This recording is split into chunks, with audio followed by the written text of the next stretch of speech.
വൈകുന്നേരം 6 മണിക്ക് എൻ്റെ അടുക്കള നോക്കുമ്പോൾ ഇങ്ങനെ തന്നെ ഉണ്ടാവുള്ളൂ. കാലത്ത് ജോലിക്ക് ഇരുന്നതിന് ശേഷം പിന്നെ പാത്രമൊന്നും കഴുകൽ നടക്കില്ല. അപ്പോൾ 6 മണിക്ക് ശേഷം എൻ്റെ ജോലി കഴിയും, എന്നിട്ടാണ് എൻ്റെ കഴുകലും കുട്ടികളെ പഠിപ്പിക്കലും എല്ലാതും നടക്കത്തുള്ളൂ. അപ്പോൾ ആദ്യം അടുക്കള ഇച്ചിരി വെടുപ്പാക്കണം, എന്നിട്ട് വൈകുന്നേരത്തെ ഭക്ഷണം എന്താണെന്ന് വെച്ചാൽ അത് ചെയ്യണം. ഇന്ന് കുട്ടികൾക്ക് എക്സാം ആയതുകൊണ്ട് അവരുടെ പഠിപ്പും അടുക്കളയിലാണ്.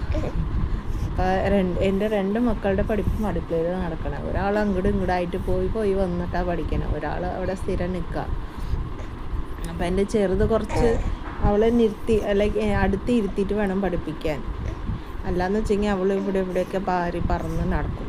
അതുകൊണ്ട് അവളെ അടുത്ത് നിർത്തിയിരിക്കുക ഞാൻ. പിന്നെ ഇന്ന് വൈകുന്നേരത്തെ ഭക്ഷണമായിട്ട് ഞാൻ വേറെ ഒന്നും വലുതായിട്ടൊന്നും ചെയ്യുന്നില്ല. വെറുതെ രസം ഉണ്ടാക്കുക, ഉരുളക്കിഴങ്ങ് വറുക്കുക, മെഴുക്കുവരട്ടി പോലെ. അപ്പോൾ അതാണ് ഞാൻ ഇന്ന് ഉണ്ടാക്കാൻ ഉദ്ദേശിച്ചിരിക്കുന്നത്. എന്നിട്ട് അടുക്കള ഇച്ചിരി വെടുപ്പാക്കുക, എന്നിട്ട് പോയി കിടന്നുറങ്ങുക. Good night.